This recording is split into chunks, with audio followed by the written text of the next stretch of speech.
और गाजा की सड़कें निर्दोष जीवन की आवाज़ों से भर गईं। घृणा से अंधे और अज्ञानता से उत्तेजित गैर मुस्लिम सैनिक विनाश का निशान छोड़ते हुए तूफान की तरह शहर में घुस गए, जिससे इमारतें मलबे में तब्दील हो गईं और पड़ोस की नाजुक शांति भंग हो गई।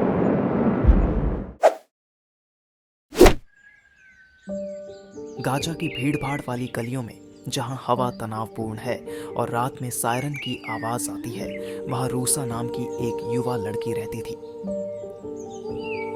रूसा के दिन हंसी और खेल से भरे हुए थे। उसकी आत्मा सूरज की तरह चमक रही थी, जिसने प्राचीन शहर को गर्म कर दिया था। एक दुर्भाग्यपूर्ण दिन आकाश युद्ध के धुएं से अंधेरा हो गया और गाजा की सड़कें निर्दोष जीवन की आवाज़ों से भर गईं। घृणा से अंधे और अज्ञानता से उत्तेजित गैर मुस्लिम सैनिक विनाश का निशान छोड़ते हुए तूफान की तरह शहर में घुस गए। रोजा का घर अराजकता से नहीं बचा था। आसमान से बमों की बारिश हुई, जिससे इमारतें मलबे में तब्दील हो गईं और पड़ोस की नाजुक शांति भंग हो गई। अराजकता के बीच रोजा के माता पिता ने उसे नुकसान से बचाया। उनका प्यार अंधेरे में आशा की किरण था। जैसे जैसे दिन हफ्तों में और हफ्ते महीनों में बदलते गए, रूस ने युद्ध की भयावहता को प्रत्यक्ष रूप से देखा। उन्होंने परिवारों को टूटते, बच्चों को अनाथ होते और सपनों को शीशे की तरह टूटते देखा, और इन सब के माध्यम से वह उस समय की यादों से चिपक गई जब गाजा खुशी और हंसी का स्थान था। लेकिन सबसे बुरे समय में भी रोजा ने उम्मीद खोने से इनकार कर दिया।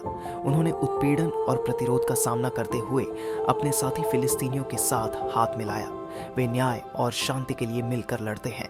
निराशा के बीच उनकी आवाज़ साहस के प्रतीक की तरह उठती है, और हालांकि युद्ध के निशान कभी भी पूरी तरह से ठीक नहीं हो सकते हैं, रोजा की आत्मा अटूट रही। उन्होंने उन लोगों की यादों का सम्मान करने का संकल्प लिया जो खो गए थे। हम ऐसे भविष्य के लिए लड़ेंगे जहां गाजा के बच्चे बिना किसी डर के रह सकते हैं, क्योंकि वह जानती थी कि मानवता की असली ताकत युद्ध के हथियारों में नहीं है, बल्कि यह करुणा की शक्ति और मानव भावना की लचीलेपन में है। और जब तक एकजुटता में आवाजें हैं, हमेशा एक उज्जवल कल की उम्मीद रहेगी।